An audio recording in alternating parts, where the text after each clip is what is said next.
네, 창세기 1장 말씀을 나누어 보도록 하겠습니다. 창세기 1장 1절입니다. 태초에 하나님이 천지를 창조하시니라. 땅이 혼돈하고 공허하며 흑암이 깊음 위에 있고 하나님의 영은 수면 위에 운행하시니라. 여기까지 먼저 첫 번째 단락이 되겠습니다. 태초에 하나님이 천지를 창조하셨다. 이 창세기는 모세가 하나님의 그 계시 말씀을 받아서 기록한 것으로 일반적으로 인정되고 있는데요.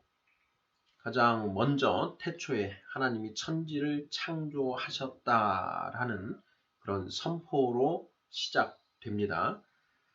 우리의 신앙이 바로 이 말씀을 인정하는 것을 포함하고 있는데요. 우리는 하나님이 천지를, 우리가 살고 있는 이 모든 세상을 창조하셨다라는 그런 믿음을 가지고 나아가고 있습니다. 이 믿음이 없이는 우리가 온전한 그런 신앙으로 결코 나아갈 수가 없지요. 하나님을 경외하는 것이 우리 지혜의 출발이고 하나님의 뜻을 아는 것이 우리 지혜의 완성입니다. 하나님을 경외할 이유가 무엇인가? 하나님이 이 세상을 창조하시고 주관하시는 분이시다 라는 것, 그것을 우리가 인정하기 때문입니다. 그래서 이 천지 창조가 믿어지지 않는 사람들은 결코 하나님을 경외할 수 없습니다. 하나님께 대한 신앙을 가질 수가 없는 것이죠. 땅이 혼돈하고 공허하며 흑암이 깊음 위에 있고 하나님의 영은 수면 위에 운행하시니라. 저는 이 창세기 1장 말씀을 읽을 때 어떤 영상이 꼭 떠오르는데요. 그 영상이 어떤 것이냐면 컴퓨터 화면입니다. 컴퓨터를 우리가 이제 처음 딱 켜면 새카만 화면에 커서가 반짝반짝하는 그런 그 모양으로 나타나는데요. 저는 그 장면이 떠오릅니다. 요즘 컴퓨터는 좀 다르지만 예전에 그 1980년대, 90년대에 사용하던 그런 컴퓨터는 탁 처음에 그 전원을 켜면 새카만 화면에 커서가 반짝반짝하는 그 형태가 되는데요. 바로 이 2절의 말씀을 읽으면 그 장면이 떠오릅니다. 땅이 혼돈하고 공허하며 흑암이 깊음 위에 있고 흑암이 깊음 위에 있고 땅이 어떤 형태가 없죠 지금. 그리고 하나님의 영은 수면 위에 운행하시니라. 바로 그 커서 깜빡깜빡하고 있는 그 커서가 하나님의 영처럼 이렇게 딱 생각이 되는 것입니다. 3절부터 5절을 보겠습니다. 하나님이 이르시되 빛이 있으라 하시니 빛이 있었고 빛이 하나님이 보시기에 좋았더라. 하나님이 빛과 어둠을 나누사 하나님이 빛을 낮이라 부르시고 어둠을 밤이라 부르시니라. 저녁이 되고 아침이 되니 이는 첫째 날이니라 되어 있습니다. 컴퓨터 화면에 커서가 깜빡깜빡하고 있는데 거기에 빛이 있으라 하는 그 말씀이 타이핑 됩니다. 빛이 있으라. 마치 컴퓨터의 명령어, 컴퓨터 언어라고 하지요. 그걸 로고스라고도 하는데요. 그 명령을 합니다. 빛이 있으라 하고 엔터를 누르니 엔터 키를 터치하니까 빛이 그 화면에 드러난다 하는 것이죠. 그래서 창세기 1장 1절, 2절, 3절에는 삼위의 하나님이 모두 다 기록이 되어 있습니다. 1장 1절에 태초에 하나님이 천지를 창조하시니라. 이 하나님은 성부 하나님. 2절에 하나님의 영은 수면 위에 운행하시니라. 성령 하나님. 빛이 있으라 하시니 빛이 있었고, 말씀이죠. 하나님의 말씀이신 성자 하나님 해서 성부와 성자와 성령의 이 삼위가 1절, 2절, 3절에서 모두 다 드러나고 있다는 것이죠. 순서를 굳이 따지자면 성부, 성령, 성자의 순서로 나타나 있습니다. 우리가 성경을 묵상할 때 거기에 언급되고 있는 그 하나님이 성부 하나님인지 성령 하나님인지 성자 하나님을 가리키는 것인지 그것을 우리가 명확하게 하면 할수록 성경 말씀을 이해하는 데 도움이 됩니다. 4절입니다. 빛이 하나님이 보시기에 좋았더라. 빛이 하나님이 보시기에 좋았더라. 어둠과 빛 중에 하나님은 빛을 더 좋게 여기신다. 라는 것을 우리가 엿볼 수 있습니다. 하나님이 빛과 어둠을 나누시고 빛을 낮이라 부르시고 어둠을 밤이라 부르셨다. 저녁이 되고 아침이 되니 이는 첫째 날이니라. 이렇게 되어 있습니다. 빛을 낮이라 부르시고 어둠을 밤이라 부르셨다. 빛과 어둠을 나누셨다. 그리고 저녁이 되고 아침이 되니 이는 첫째 날이다. 우리가 창세기 1장 말씀을 볼 때 일단은 첫째 날, 둘째 날 이렇게 해서 일곱째 날까지 나오지 않습니까? 창세기 2장 1, 2, 3절에 일곱째 날까지 이렇게 나오는데요. 여기에 그 첫째 날, 둘째 날 하는 이 날의 개념을 우리가 지금 사용하는 인간의 시간으로 24시간, 밤과 낮 24시간의 그 시간을 가리키는 것인지 아닌지라고 하는 부분, 이 부분을 우리가 좀 더 생각을 해봐야 되는데요. 하나님의 시간과 우리 인간의 시간은 개념이 다를 수 있습니다. 똑같은 시간이지만 낮과 밤, 첫째 날, 둘째 날이지만 그것이 우리 인간이 사용하는 그런 어떤 문자적인 의미로서의 우리가 사용하는 24시간 범주에서의 그런 시간 개념으로 쓰이는 경우가 있는가 하면 하나님의 개념에서 입장에서의 낮과 밤 그리고 하루라는 개념으로 쓰이는 경우가 있습니다. 먼저 우리가 떠오르는 말씀은 베드로후서 3장 8절인데요. 이렇게 되어 있습니다. 주님께는 천년이 하루 같고 하루가 천년 같나니 이런 표현이 나옵니다. 여기에 주님은 하나님 또는 예수님을 가리키는 그 표현인데 그 하루가 천년과 같고 천년이 하루와 같다라고 이렇게 이야기를 합니다. 거기에 그 천년도 사실 우리의 시간 개념으로서 봤을 때 그렇게 베드로 사도가 그렇게 표현을 한 것이지 꼭 그게 천년이다 이렇게 하는 표현은 아니죠.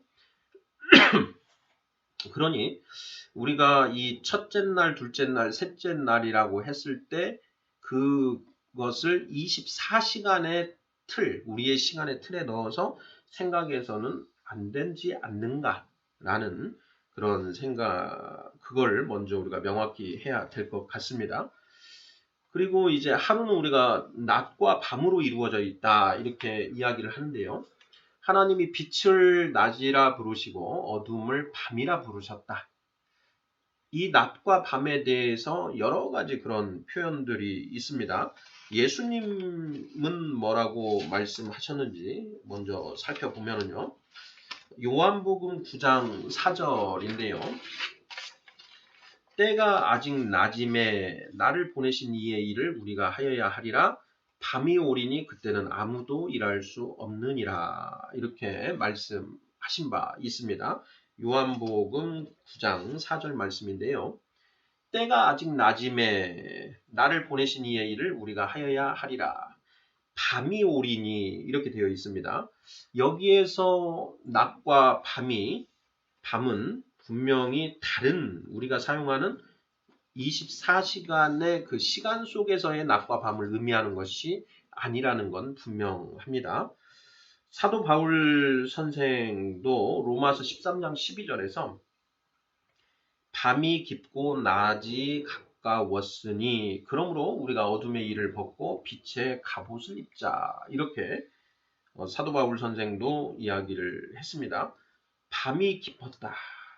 낮이 가까웠다. 지금 현재 밤이다라고 이렇게 이야기를 하고 있습니다. 네, 지금 24시간 개념에서의 밤낮을 말하는 것입니까? 분명히 아니지요. 영적인 의미에서 하나님이 빛을 낮이라 부르시고 어둠을 밤이라 부르셨다. 지금 어둠이 지배하는 시기이다 해서 밤이다라는 그런 표현으로 볼 수 있는 것이죠. 데살로니가전서 5장 5절에는 너희는 다 빛의 아들이요 낮의 아들이라. 우리가 밤이나 어둠에 속하지 아니하나니. 여기 보면 빛의 아들 낮의 아들이라는 표현이 나옵니다. 밤에 속하지 않았다. 밤이나 어둠에 속하지 아니하였다. 밤과 어둠은 같은 맥락인 거죠. 빛과 낮도 같은 맥락이고요. 우리는 이 빛과 낮에 속한 자들이지 밤이나 어둠에 속한 자가 아니다. 소속되어 있는 자가 아니다라는 것입니다. 이 말은 밤과 어둠을 다스리는 자는 사탄이죠. 그래서 밤이나 어둠에 속한 자는 사탄의 종로로 하는 상태의 사탄의 종로로 하고 있는 자이고요.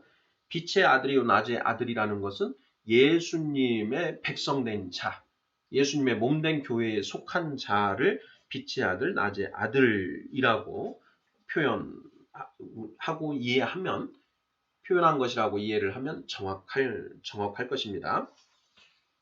예수님과 사도 바울이 낮과 밤에 대해서 뭐라고 하였는지 살펴보았고요. 구약 성경에서도 이 낮과 밤에 대한 표현들이 있습니다. 예레미야 33장 20절 말씀인데요. 여호와께서 이와 같이 말씀하시니라 너희가 능히 낮에 대한 나의 언약과 밤에 대한 나의 언약을 깨뜨려 주야로 그때를 잃게 할 수 있을진데 이렇게 되어 있는데요.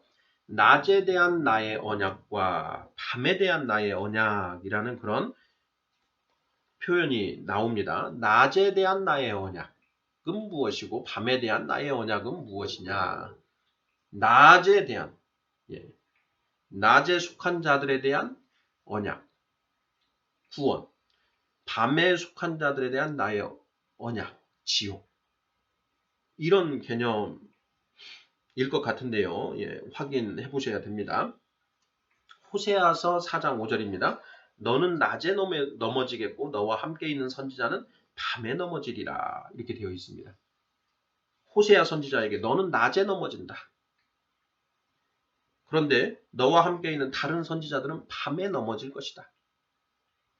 여기에서 낮과 밤, 이게 24시간 틀 안에서의 낮과 밤이 아니라는 것도 분명하지요. 아모스 5장 8절입니다.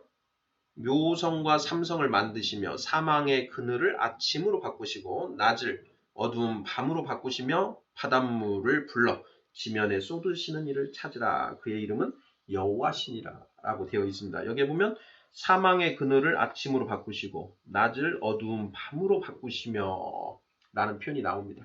여기에 사망의 그늘을 아침으로 낮을 어두운 밤으로 바꾸신다.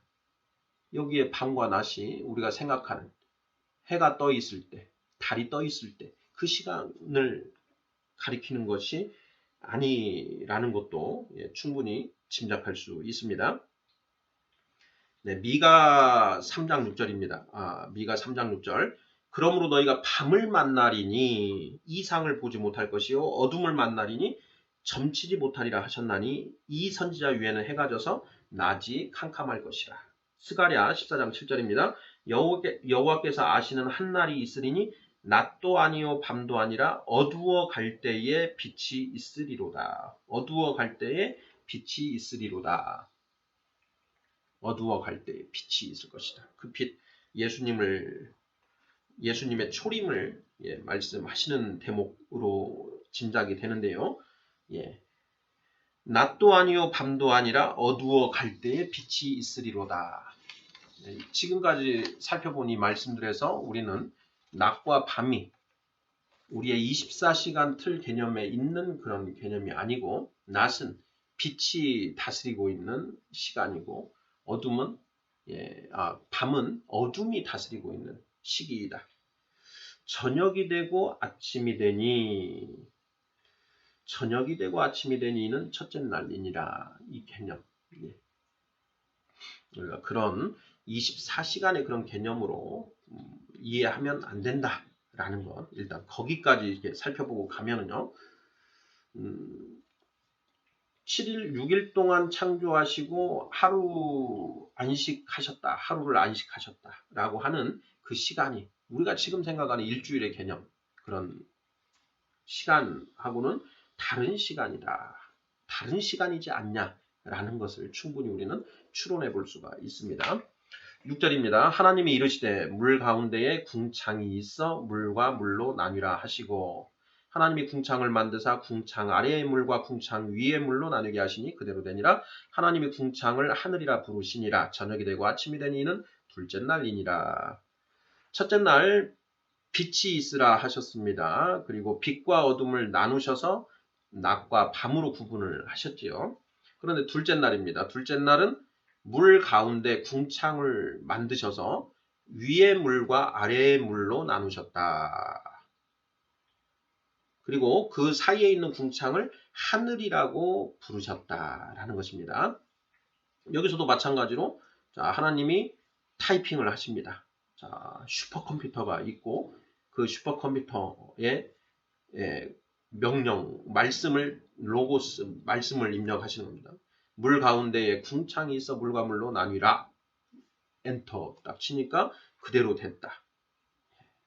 이렇게 우리가 한번 이해를 해보면 쉽게 좀 비유적으로 이해할 수 있는 것 같습니다.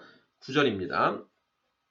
하나님이 이르시되 천하의 물이 한 곳으로 모이고 묻이 드러나라 하시니 그대로 되니라. 하나님이 묻을 땅이라 부르시고 모인 물을 바다라 부르시니 하나님이 보시기에 좋았더라.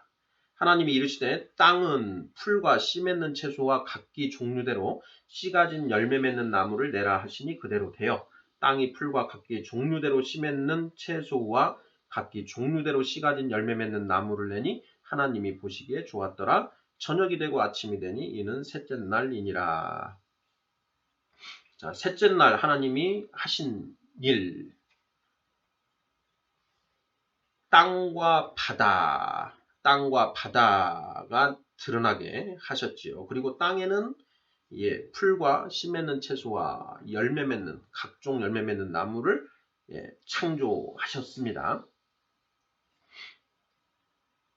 14절입니다. 하나님이 이르시되 하늘의 궁창에 광명체들이 있어 낮과 밤을 나뉘게 하고 그것들로 징조와 계절과 날과 해를 이루게 하라. 또 광명체들이 하늘의 궁창에 있어 땅을 비추라 하시니 그대로 되니라. 하나님이 두 큰 광명체를 만드사 큰 광명체로 낮을 주관하게 하시고 작은 광명체로 밤을 주관하게 하시며 또 별들을 만드시고 하나님이 그것들을 하늘의 궁창에 두어 땅을 비추게 하시며 낮과 밤을 주관하게 하시고 빛과 어둠을 나누게 하시니 하나님이 보시기에 좋았더라. 저녁이 되고 아침이 되니 이는 셋째 날이니라. 넷째 날이니라. 자, 이 넷째 날 해와 달과 별들이 만들어졌습니다. 우리가 식물들이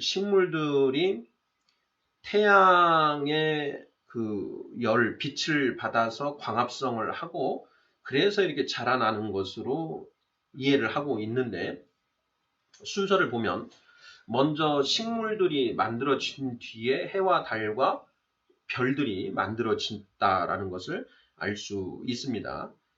이미 하나님이 빛을 두시고 빛과 어둠을 두셨습니다. 그래서 빛과 어둠 자체로도 그 상태에서 해와들이 없는 상태에서도 식물들이 자라나서 열매를 맺고 할 수 있다. 이런 이제 개념으로 이해할 수 있겠고요. 지금 해와 달이 이제 나와서 해로 하여금 낮을 주관하게 하시고 달로 하여금 밤을 주관하게 하셨다.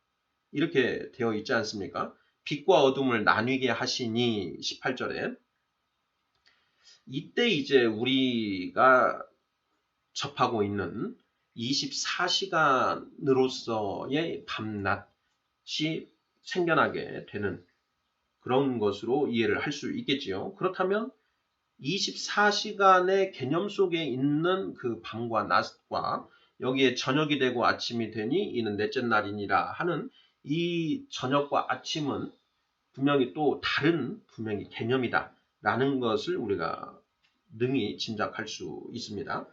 20절 하나님이 이르시되 물들은 생물을 번성하게 하라. 땅 위 하늘의 궁창에는 새가 나르라 하시고 하나님이 큰 바다 짐승들과 물에서 번성하여 움직이는 모든 생물을 그 종류대로 날개 있는 모든 새를 그 종류대로 창조하시니 하나님이 보시기에 좋았더라. 하나님이 그들에게 복을 주시며 이르시되 생육하고 번성하여 여러 바닷물에 충만하라. 새들도 땅에 번성하라 하시니라. 저녁이 되고 아침이 되니 이는 다섯째 날이니라.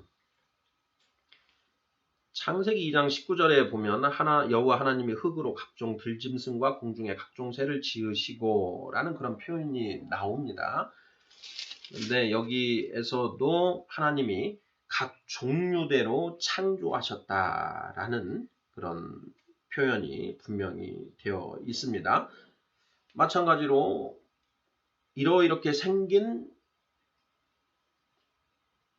코끼리를 만들어라 하고 엔터를 치면 코끼리가 만들어지고 또 독수리를 만들어라 하면 독수리가 만들어지고 하는 그렇게 이해를 하면 좀 더 쉽지 않을까 그렇게 생각이 됩니다.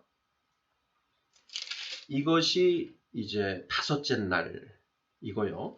여기에서 동물들을 22절에 하나님이 그들에게 복을 주시며 이르시되 복을 주셨다. 생육하고 번성하여 여러 바닷물에 충만하라. 새들도 땅에 번성하라. 이렇게 축복하셨다라는 걸 기억을 해둘 필요가 있습니다.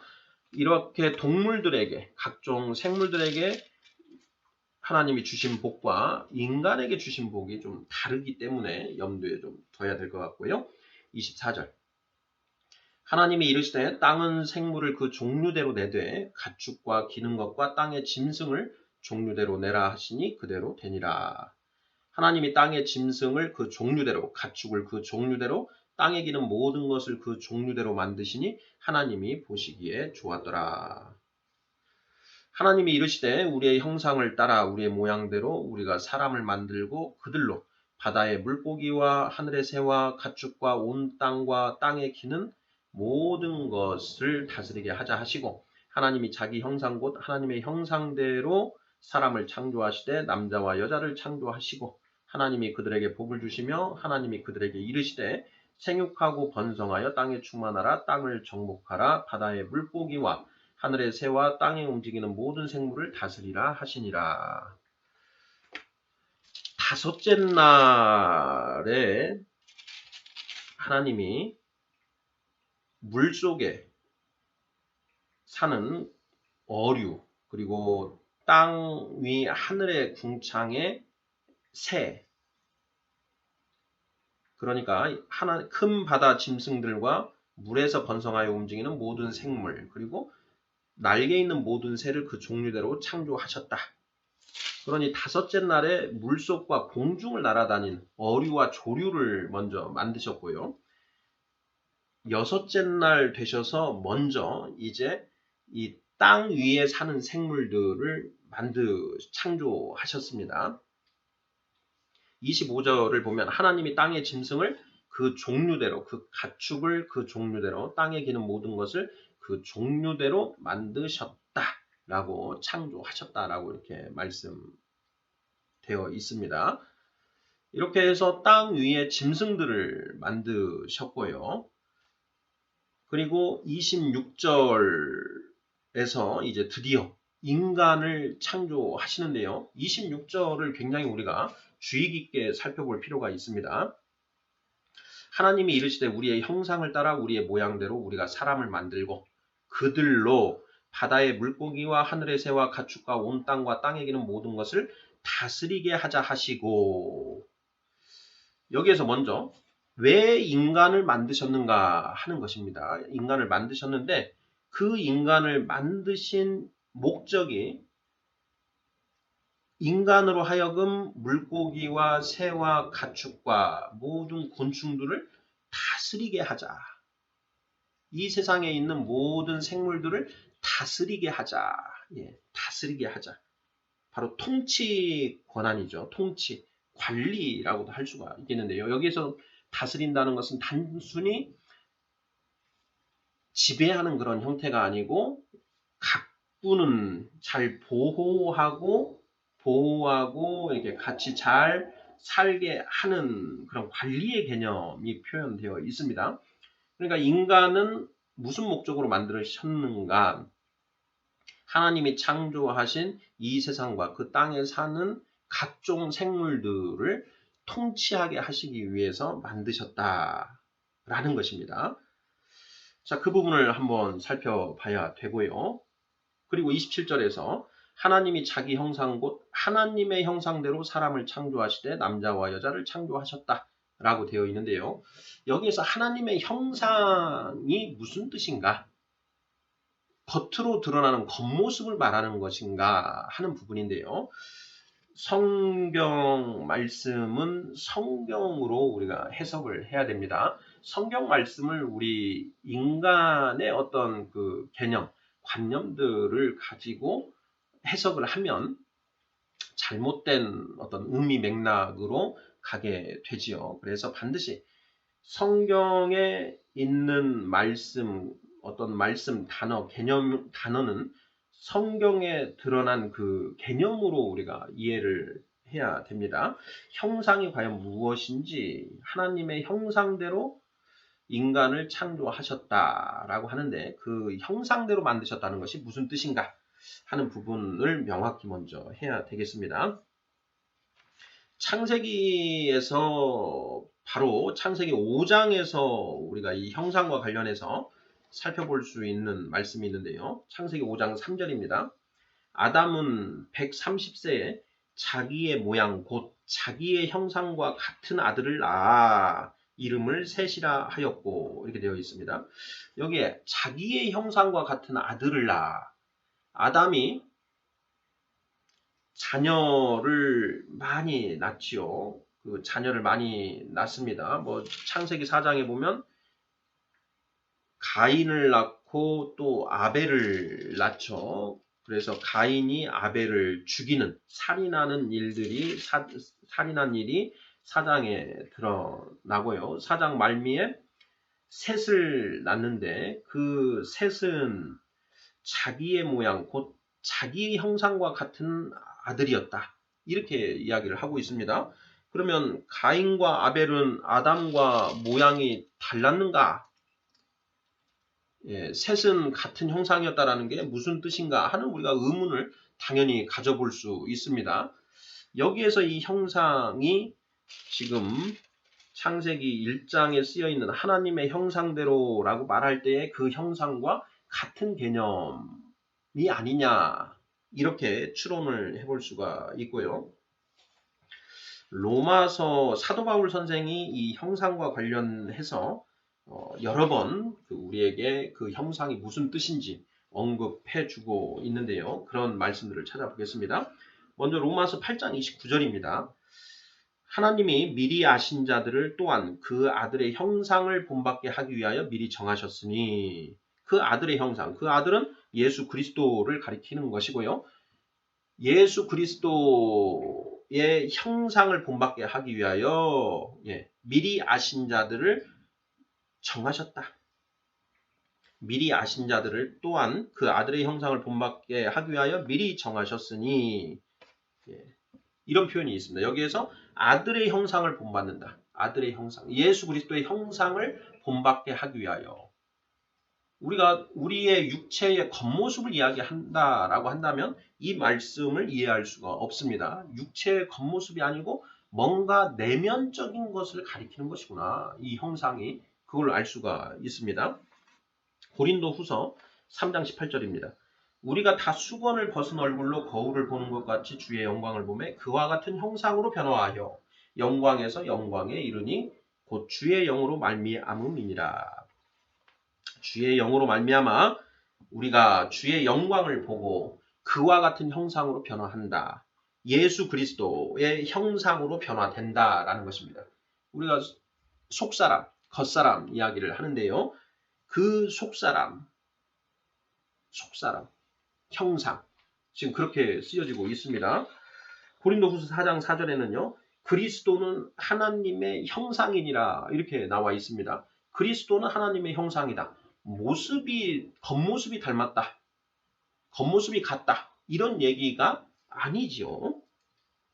갈라디아서 4장 19절입니다. 나의 자녀들아 너희 속에 그리스도의 형상을 이루기까지 다시 너희를 위하여 해산하는 수고를 하나니 이렇게 되어 있어요. 너희 속에 그리스도의 형상을 이룬다. 그리스도의 형상. 너희 속에 겉모습이 바뀌는 게 아니죠. 눈이 다른 데로 가고 코가 다른 데로 가는 게 아닙니다. 우리 내면에 관련된 이야기라는 걸 분명히 알 수 있습니다. 골로새서 1장 15절입니다. 그는 보이지 아니하는 하나님의 형상이시요. 그는 예수 그리스도를 가리키는데요. 예수 그리스도는 보이지 아니하는 하나님의 형상이시다. 골로새서 3장 10절입니다. 새 사람을 입었으니 이는 자기를 창조하신 이의 형상을 따라 지식에까지 새롭게 하심을 입은 자니라. 이렇게 되어 있습니다. 형상은 우리가 다른 말로 바꾸면 하나님의 그 성품이라는 표현으로도 가능한 것 같고요. 또 다른 표현으로 하면 지정의, 하나님의 지정의에 따라서 지정의와 같은 형상으로 우리 인간도 지정의를 갖게 되었다라는 것입니다. 하나님이 분명히 지성, 감성, 의지를 가지고 계시죠. 그것처럼 인간도 지성, 감성, 의지를 가지고 있다라는 것입니다. 의지의 측면, 자유의지. 하나님 자유의지를 가지고 계시죠. 그것처럼 우리 인간도 하나님처럼 자유의지를 가진 존재로 만들어졌다.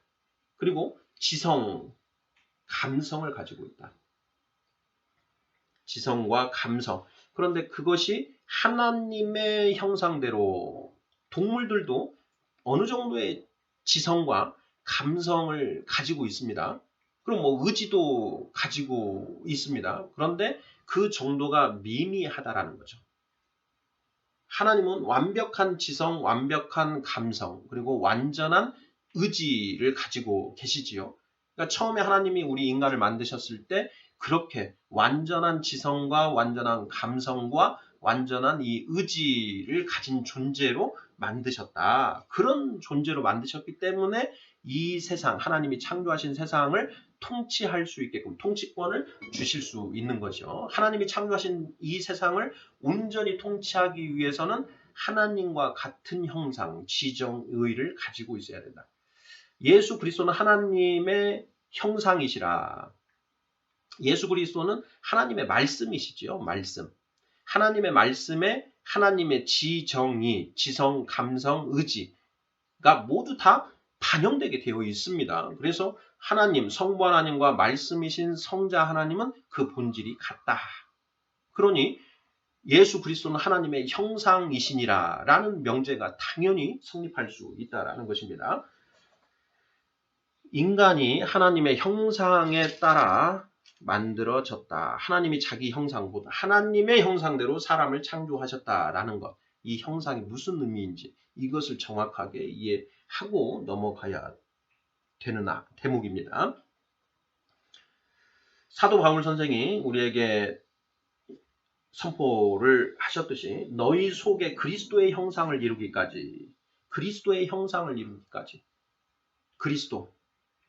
그리스도 예수님의 지정의 그것에 우리가 도달해야 된다는 것입니다. 예수님 말씀하시죠. 너희가 선생보다 나아질 수는 없지만 선생과 같아질 수는 있다라고 분명히 말씀하십니다. 우리가 스스로 그렇게 되는 것은 불가능합니다. 그래서 하나님 우리에게 성령을 주셨고요. 그 성령으로 말미암아 우리가 주님과 같은 형상으로 변화될 수 있다는 겁니다. 고린도후서 3장 18절이죠. 우리가 다 수건을 벗은 얼굴로 거울을 보는 것 같이 주의 영광을 보매 그와 같은 형상으로 변화하여 영광에서 영광에 이르나니 곧 주의 영으로 말미암음이니라. 성령 하나님의 역사하심으로 그것에 우리가 순종함으로 나아가게 되면 주와 같은 형상으로 변화하게 된다라는 것입니다. 사실 이제 창세기 2장 3장에서 선악과를 먹고 타락을 하게 되죠. 뭐가 타락했느냐? 이 지정의가 타락해버렸다는 거죠. 지정의가. 그런데 그 타락된 지정의가 하나님의 말씀과 성령님의 인도하심에 의해서 다시 회복되게 된다라는 것이 창조, 타락, 회복, 구속의 그 과정인 것이지요. 하나님이 여자와 남자와 여자를 창조하시고 그들에게 복을 주시면서 말씀하십니다. 생육하고 번성하여 땅에 충만하라. 이 내용은 짐승들에게 주셨던 것과 같은 그런 내용입니다. 22절에 생육하고 번성하여 여러 바닷물에 충만하라. 새들도 땅에 번성하라. 이렇게 축복을 하셨죠. 그러니까 인간에게도 생육하고 번성하여 땅에 충만하라. 이렇게 축복을 하셨는데 그 뒤에 두 가지가 더 붙어 있습니다. 무엇인가? 땅을 정복하라. 바다의 물고기와 하늘의 새와 땅에 움직이는 모든 생물을 다스리라. 통치하라. 하는 통치 명령이십니다. 통치. 그러니까 하나님이 인간을 만드시고 인간을 이 세상에 왕으로 삼으셨다. 통치자로 삼으셨다라는 것입니다. 통치자로 삼으셨다. 그런데 이 통치권을 그만 뺏기고 말지요. 창세기 3장입니다. 자, 29절 하나님이 이르시되 내가 온 지면에 씨 맺는 모든 채소와 씨 가진 열매 맺는 모든 나무를 너희에게 주노니 너희의 먹을거리가 되리라. 또 땅의 모든 짐승과 하늘의 모든 새와 생명이 있어 땅에 기는 모든 것에게는 내가 모든 푸른 풀을 먹을거리로 주노라 하시니 그대로 되니라. 하나님이 지으신 그 모든 것을 보시니 보시기에 심히 좋았더라. 저녁이 되고 아침이 되니 이는 여섯째 날이니라. 29절과 30절 말씀을 보면 태초에 하나님이 여섯째 날에 이 세상을 창조하신 뒤에 우리의 먹거리로 무엇을 주셨는가? 채식을 하라고 명하셨다는 걸 알 수가 있습니다. 인간에게는 씨 맺는 모든 채소와 씨 가진 열매 맺는 모든 나무를 너희의 먹을거리로 주고 그리고 땅에 있는 모든 다른 생명체에게는 푸른 풀을 먹을거리로 준다라고 이렇게 말씀하셨습니다. 그러니 이때에는 서로 잡아먹고 하는 그런 게 그런 짐승이 짐승을 잡아먹고 하는 일이 없었다라고 할 수가 있습니다. 그런데 그 일이 언제 이제 이루어지는가? 제가 생각하기에는 타락하고 나서 이 땅으로 쫓겨나고 난 뒤에 그런 짐승을 잡아먹고 하는 그런 일들이 생겼고 그것을 공식적으로 이제 하나님이 인정해 주시는 게 창세기 9장이지요. 9장 3절에서 보면 모든 산 동물은 너희의 먹을 것이 될지라 채소같이 내가 이것을 다 너희에게 주노라. 그러나 그 고기를 그 생명되는 핏째 먹지 말 것이니라. 이때 노아의 시대에 그 홍수 물 심판이 이루어지고 물 심판에 의해서 모든 생명체가 지금 그 풀들이 없어져 버렸지요. 씨 맺는 채소와 뭐 이런 것들이 지금 다 소강 상태입니다. 그럼 먹을 것이 없으니 이때 하나님이 그 인간에게 노아와 그 자식들에게 육식을 허용하시는 그런 형태가 되었습니다. 그래서 나중에 이제 그 평화의 나라, 새하늘과 새 땅에서는 우리가 이사야 10장 정도에 나오는 말씀으로 생각이 드는데요. 거기에 보면 이제는 곰과 송아지가 같이 돌고 독사와 어린이가 같이 돈다. 서로 해하지 않는 그런 것으로 다시 회복이 된다라는 것이죠. 그래서 육식 자체는 지금의 시점에서는 허용이 되고 있다. 하지만 나중에 새하늘과 새 땅에서는 그런 육식이 아니라 다시 이렇게 채식을 하는 그런 형태의 나라가 만들어지지 않겠는가. 이걸 우리가 짐작해 볼 수 있습니다. 창세기 1장은 이제 여섯째 날까지 이렇게 나와 있습니다. 여섯째 날, 첫째 날부터 여섯째 날. 먼저 하루라는 그 개념을 우리 인간의 시간 개념으로 생각해서는 안 되지 않는가라는 그런 이야기를 나누어 보았고요. 그리고 하나님의 형상이 무엇을 뜻하는 것인지, 그리고 이런 부분들을 중점으로 나누어 보았습니다. 특히 한 가지 더 우리가 더 포인트로 생각해야 될 게, 인간을 하나님이 이 세상의 왕으로, 통치자로 만드셨다라는 것입니다. 통치자로 삼으시려고 만드셨다. 그런데 그 통치권이 나중에 어떻게 사탄에게 넘어가는지도 이제 2장, 3장을 통해서 보아야 할 것입니다. 일단 1장에서는 이 정도 내용을 나누면 될 것 같습니다. 아멘.